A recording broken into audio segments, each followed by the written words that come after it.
नमस्कार दोस्तों, आप सभी का स्वागत है हमारे YouTube channel BCS basic physics में। आज की इस वीडियो में हम कक्षा 11 का एक टॉपिक ले रहे हैं, एन कणों के निकाय का द्रव्यमान केंद्र। दोस्तों, हम एनसीईआरटी की जो पाठ्य पुस्तक है उसके 7th चैप्टर कणों के निकाय घूर्णी गति का एक टॉपिक लेकर चल रहे हैं। दोस्तों, इससे पहले हमने द्रव्यमान केंद्र क्या होता है उसके बारे में जानकारी ली, एक वीडियो हमने उसके ऊपर बनाया। उसके पश्चात हमने ये देखा कि द्विकणीय निकाय मतलब दो कणों के निकाय का जो द्रव्यमान केंद्र है उसका स्थिति सदिश क्या होता है, उसकी वेलोसिटी क्या होती है, उसका एक्सेलरेशन क्या होता है, उससे संबंधित महत्वपूर्ण जानकारी हमने ली थी। आज के इस वीडियो में द्विकणीय निकाय का विस्तारित रूप यहां पर हम देखने वाले हैं कि एन कणों का कोई सिस्टम है और उस एन कणों के सिस्टम का जो द्रव्यमान केंद्र होता है उसका स्थिति सदिश कहां होगा। इसके साथ में जो द्रव्यमान केंद्र का स्थिति सदिश है उसको हम घटकों में वियोजित करेंगे, उसके घटक यहां पर देखने वाले हैं। दोस्तों, सर्वप्रथम हम इसके लिए एक डायग्राम का निर्माण करेंगे और द्रव्यमान केंद्र की जो स्थिति सदिश है वो फाइंड आउट यहां पर करेंगे। हम कंसिडर कर लेते हैं कि हमारे पास में कार्टेशियन कोऑर्डिनेट सिस्टम है। ये हमारे पास में है कार्तीय निर्देश तंत्र, जिसकी ये एक्सिस, ये है वाई एक्सिस और दोस्तों ये है जेड एक्सिस। यहां पर ये कोई हमारे पास में निकाय है, इसको हमने इस तरीके से दिखाया है, आपके सामने रखा है। यहां पर हम कंसीडर कर लेते हैं कि ये m1 द्रव्यमान का एक कण है, ये m2 द्रव्यमान का कोई अन्य कण है, ये m3 द्रव्यमान का कोई कण है और इसी प्रकार से डॉट डॉट डॉट mn द्रव्यमान का कण है। n यहां पर कण विद्यमान हैं। इनके मूल बिंदु से स्थिति सदिश, ये इसका मूल बिंदु है। जो m1 द्रव्यमान है उसका स्थिति सदिश यहां से हम कंसीडर कर लें, ये r1 वेक्टर है। m2 जो द्रव्यमान है उसका जो स्थिति सदिश है वो हम r2 वेक्टर कंसीडर कर लेते हैं। इसी प्रकार से जो m3 द्रव्यमान है उसका स्थिति सदिश हम यहां पर r3 वेक्टर कंसीडर कर लेते हैं और जो mn द्रव्यमान है इसका स्थिति सदिश में यहां पर पुट कर देता हूं r3 वेक्टर, इसका स्थिति सदिश में यहां पर rn वेक्टर से पुट कर देता हूं। दोस्तों, अब इस पूरे जो निकाय, यहां पर हमने एक निकाय को इस बाउंड्री के अंदर परिबद्ध किया है, उसका द्रव्यमान केंद्र हम यहां पर कंसीडर कर लेते हैं कि इसका द्रव्यमान केंद्र यहां पर है। सेंटर ऑफ मास यहां पर कंसीडर हमने कर लिया और यहां से मूल बिंदु से जो उसका स्थिति सदिश है उसको हमने RCM वेक्टर से पुट कर दिया है। दोस्तों, आप लोगों को ये डायग्राम अच्छे से समझ में आ गया होगा। अब इस डायग्राम के बारे में यहां पर मैं पुट करता हूं, फिर इसके बाद में आगे हम अध्ययन करेंगे। सर्वप्रथम देखिए दोस्तों कि हमने एक निकाय लिया है कि माना n कणों का एक निकाय है, n कणों का एक निकाय है, n कणों का एक निकाय है जिसके द्रव्यमान,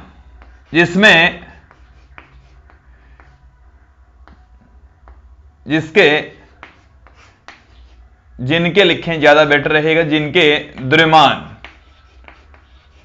द्रव्यमान m1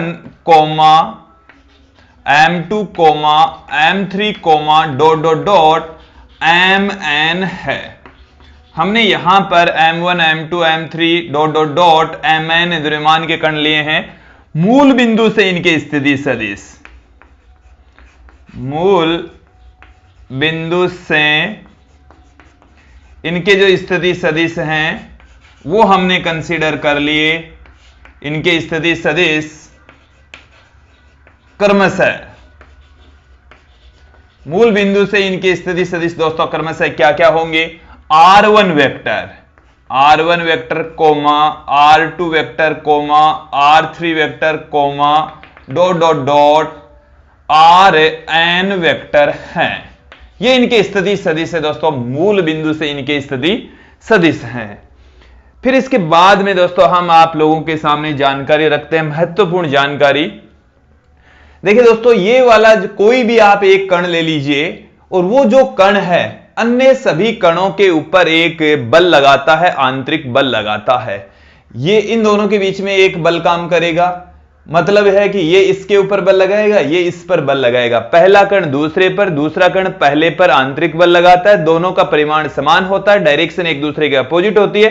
तत्पश्चात इन दोनों के बीच में लगने वाला जो आंतरिक बल है, कुल आंतरिक बल निरस्त हो जाता है, इन दोनों का निरस्त हो जाता है। ठीक इसी प्रकार से इन दोनों के बीच में भी लगेगा, वो भी एक दूसरे को निरस्त कर देगा।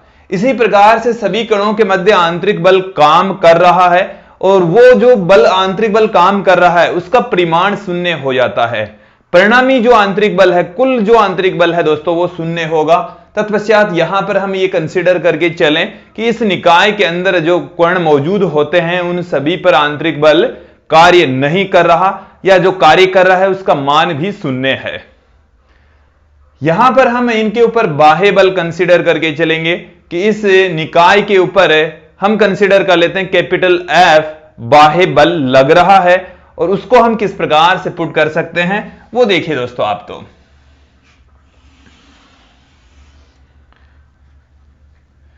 निकाय पर कार्यरत, निकाय पर कार्यरत बाह्य बल, निकाय पर कार्यरत बाह्य बल, और वो हम लिखेंगे न्यूटन के दूसरे नियम से, न्यूटन के द्वितीय नियम से। द्वितीय नियम से हम क्या पुट कर सकते हैं, देखिए एफ वेक्टर बराबर होता है dp by dt, dp by dt। और ये जो नेट संवेग होता है, संवेग में जो परिवर्तन की दर होती है दोस्तों, उसी नेट में संवेग में परिवर्तन की दर होती है, वही बल होता है। इस संवेग को हम क्या पुट कर सकते हैं वो आप देखिए, d बाई डी टी। यहां से p नेट की जो वैल्यू है वो है कि पहले कण का संवेग प्लस दूसरे कण का संवेग प्लस तीसरे कण का संवेग plus dot dot dot plus nवें कण का संवेग। तो सभी कणों का जो संवेग है वो नेट संवेग के बराबर होता है। अब हम संवेग को दोस्तों किस प्रकार से पुट करते आए हैं, द्रव्यमान गुणा वेग के रूप में हम संवेग को पुट कर सकते हैं। तो हम इसे क्या लिख सकते हैं, देखिए F vector equal to d by d t, P1 को हम m1 v1 वेक्टर, P2 को m2 v2 vector plus m3 v3 vector plus dot dot dot mn vn vector. क्योंकि p किसके तुल्य होता है, m इंटू v के equal होता है। ये वाला फॉर्मूला हमने यहां पर अप्लाई कर दिया है दोस्तों। अब देखिए दोस्तों, हम वेग का जो फॉर्मूला है वो क्या जानते हैं।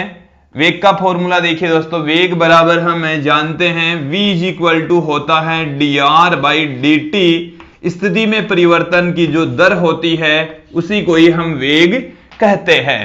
तो यहां पर जो v1 है इसे हम क्या लिख सकते हैं, dr1 vector by dt plus ये m2 है, v2 को हम r2 वेक्टर बाई dt, यहां पर m3 को हम एजडीज और v3 को dr3 vector by dt put कर सकते हैं। फिर प्लस डॉट डॉट डॉट, यहां से हमारे पास में क्या निकल कर आ रहा है, drn वेक्टर बाई dt, ये निकल कर आ चुका है दोस्तों। अब यहां से सब में से d बाई dt को भी हम कॉमन ले लेंगे और इसको हम बाहर रखेंगे। इसे हम किस प्रकार से लिख सकते हैं, देखिए d बाई dt एक पहले से पड़ा है और ये जो d बाई dt है वो हम कॉमन ले रहे हैं। तो हमारे पास में क्या रह गया है, यहां पर m1 रह गया, इधर से ये r1 रह गया, तो m1 r1 वेक्टर प्लस इधर से m2 रह गया r2 वेक्टर प्लस यहां पर हमारे पास में रह गया है m3 r3 vector dot dot dot M N R N vector हमारे पास में रह गया है दोस्तों। इसके पश्चात हम देखेंगे कि डी बाई डी टी, ये फिर डी बाई डी टी है, इसका मतलब है कि टी के रेस्पेक्ट डिफरेंशिएशन, इसका मतलब भी है टी के रेस्पेक्ट, इसका एक बार टी के रेस्पेक्ट डिफरेंशिएशन होगा, फिर दोबारा टी के रेस्पेक्ट डिफरेंशिएशन होगा, और उसे लिखने का जो तरीका है दोस्तों वो आप समझ लीजिए। इसे हम d2 by d T square लिख सकते हैं। d2 का मतलब है दो बार हम डिफरेंशिएशन करेंगे, और dt स्क्वायर का मतलब है आप t के रेस्पेक्ट ही करेंगे। दोनों बार किसके रेस्पेक्ट करने वाले हैं? t के रेस्पेक्ट ही आप इसको डिफरेंशिएट करने वाले हैं दोस्तों। हमारे पास में रह गया अंदर m1 r1 vector plus m2 r2 vector plus m3 r3 vector dot dot dot mn rn vector, ये हमारे पास में रह गया है दोस्तों। यहां से हम इस पूरी इक्वेशन को m1 plus m2 plus m3 dot dot dot mn से ऊपर नीचे मतलब अंश और हर में गुणा करेंगे। तो देखिए दोस्तों किससे मल्टीप्लाई कर रहे हैं, पहले वो समझ लीजिए कि इस इक्वेशन को हम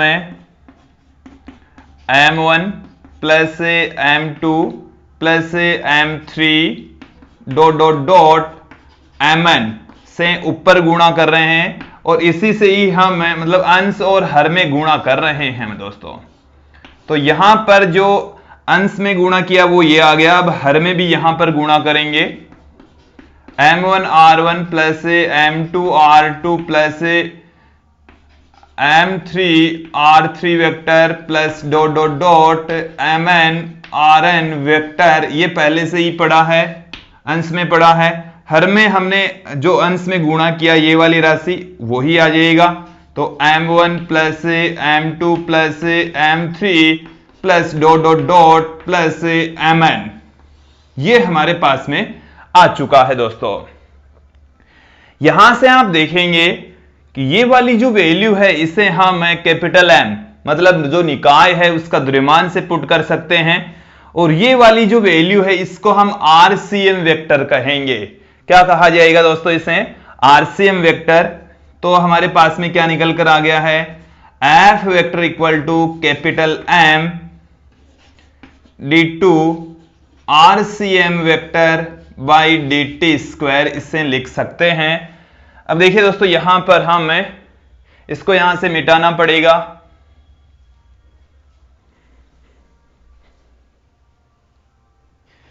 F vector equal to m d2 RCM vector by dt square आ चुका है। एक बार मैं इसे फिर से लिख रहा हूं, F vector is equal to capital M d RCM vector d2 RCM vector by dt square, ये हमारे पास में आ चुका है।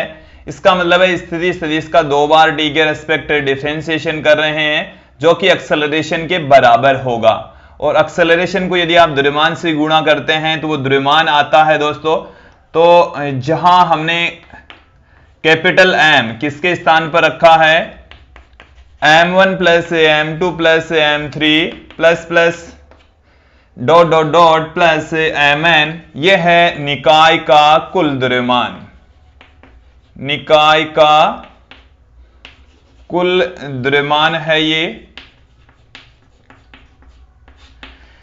यहां पर आप देखेंगे कि जो RCM वेक्टर है वो किसके तुल्य है? RCM वेक्टर हमने इस ब्रैकेट के स्थान पर रखा है। तो RCM वेक्टर क्या है? m1 r1 vector plus m2 r2 vector plus m3 r3 vector plus mn rn vector upon m1 plus m2 plus m3 dot dot dot mn, ये हमारे पास में आ चुका है। यहां से आप देखेंगे इसे हम समेशन की फॉर्म में भी पुट कर सकते हैं।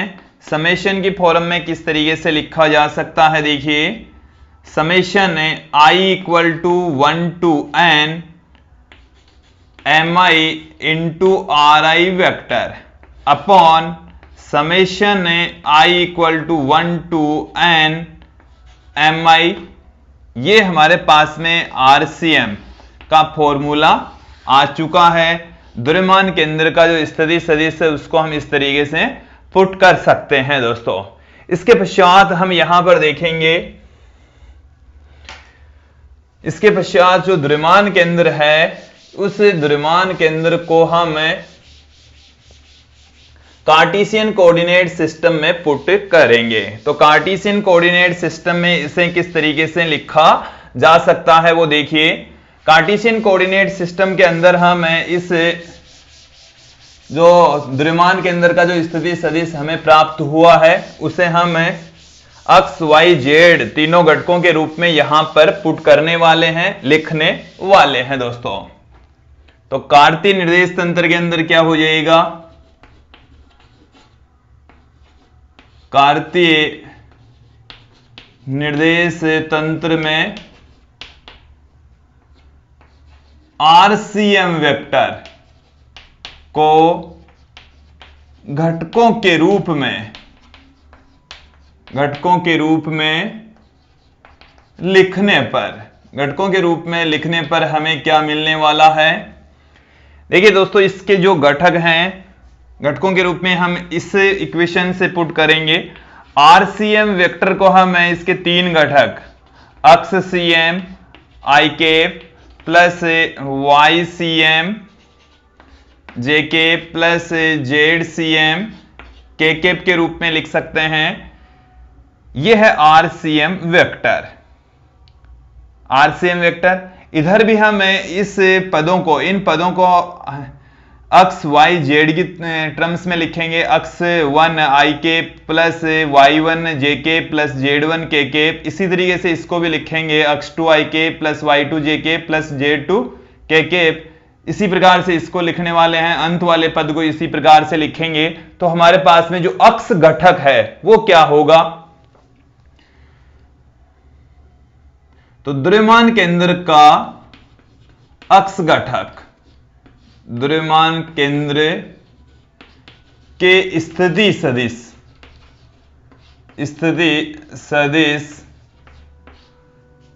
का अक्स घटक, जो अक्स दिशा में जो घटक है उसको हम अक्स सीएम से पुट कर रहे हैं।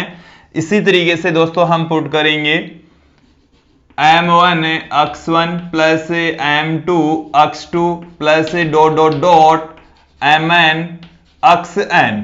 इस तरीके से इसको हम लिख सकते हैं। अपोन में हमारे पास में आएगा m1 plus m2 plus dot dot dot mn।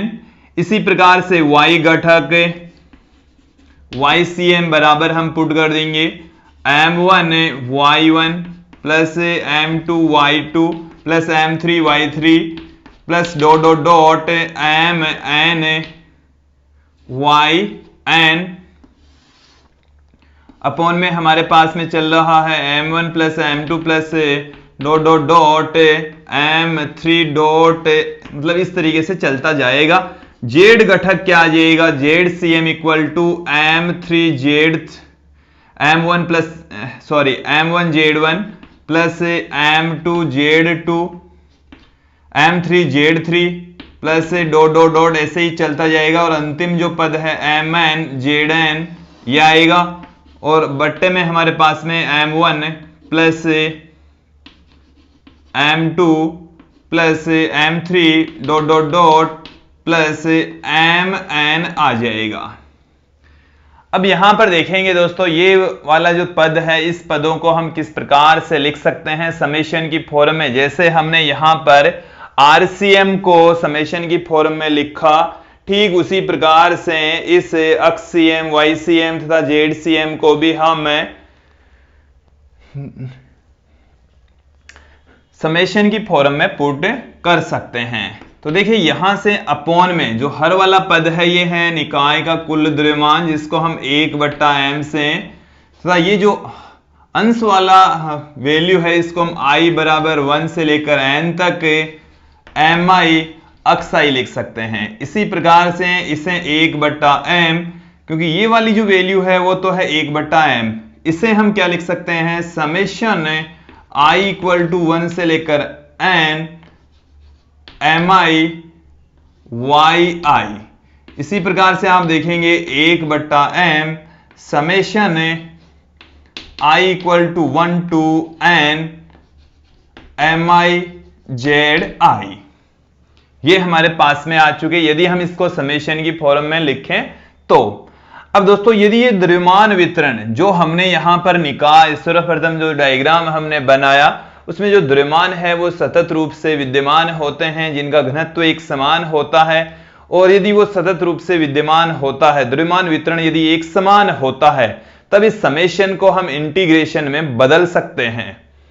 उस कंडीशन में इस समेशन के स्थान पर हम इंटीग्रेशन का प्रयोग कर सकते हैं यदि द्रव्यमान वितरण सतत हो। यदि निकाय में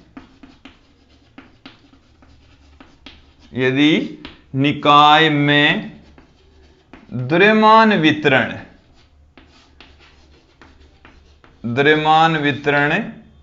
सतत हो तो जो समेशन है, समेशन को समाकलन के रूप में लिखा जा सकता है। समेशन को समाकलन के रूप में लिखा जा सकता है कि जो समेशन है उसको हम समाकलन की फॉर्म में पुट कर सकते हैं दोस्तों। तो देखिए यहां पर हम अक्सीएम, वाईसीएम तथा जेडसीएम इसको हम किस तरीके से पुट कर सकते हैं और आरसीएम को भी हम यहां पर पुट करेंगे दोस्तों। तो कैसे लिखा जा सकता है समेशन के रूप में वो अब यहां पर हम देखते हैं। देखिए दोस्तों लिखने का जो तरीका है, समेशन के स्थान पर हम सिर्फ इंटीग्रेशन का प्रयोग कर देंगे और वो उसी कंडीशन में ही होगा जब द्रव्यमान एक समान रूप से वितरित होता है दोस्तों। तो आप यहां पर देखेंगे कि जो आरसीएम वेक्टर है किस तरीके से लिखा जाएगा, कुल द्रव्यमान 1/m इंटीग्रेशन। फिर यहां पर हमारे पास में अभी जो फॉर्मूला मैंने यहां से मिटाया है उसमें आपने देखा होगा कि MI समेशन था, MI इंटू RI था। यहां पर जो सदिश है इसको तो हम R वेक्टर के रूप में लिख रहे हैं, द्रव्यमान को हम यहां पर द्रव्यमान के रेस्पेक्ट समाकलन कर रहे हैं क्योंकि द्रव्यमान है वो सतत रूप से विद्यमान है और हम बता देंगे द्रव्यमान यहां से लेकर यहां तक बदल रहा है। तो आरसीएम वेक्टर को इस तरीके से लिखा जा सकता है। इसी प्रकार घटक क्या होंगे, तो सबसे पहले अक्ष घटक की बात करें तो अक्ष CM, अब इस पर वेक्टर लगाने की कोई आवश्यकता नहीं है, तो 1/m अक्ष DM आ जाएगा। इसी प्रकार से YCM equal to 1/m YDM आ जाएगा। ZCM इक्वल टू आ जाएगा 1/m इंटीग्रेशन ZDM। तो ये जो कैपिटल M है वो निकाय का कुल द्रव्यमान है। जो कैपिटल M आप देख रहे हैं दोस्तों, यह है निकाय का कुल द्रव्यमान। निकाय का कुल द्रव्यमान है ये, जो कि M1 plus M2 plus M3 dot dot dot Mn के योग के बराबर होता है दोस्तों। तो इस वीडियो में हमने देखा कि n कणों का एक सिस्टम है, n पार्टिकल्स का एक सिस्टम है, उसका स्थिति सदिश किस तरीके से लिखा जा सकता है और स्थिति सदिश को यदि हम घटकों के रूप में लिखेंगे तो किस तरीके से उसको हम पुट कर सकते हैं। तो आज के इस वीडियो में इतना ही। धन्यवाद दोस्तों।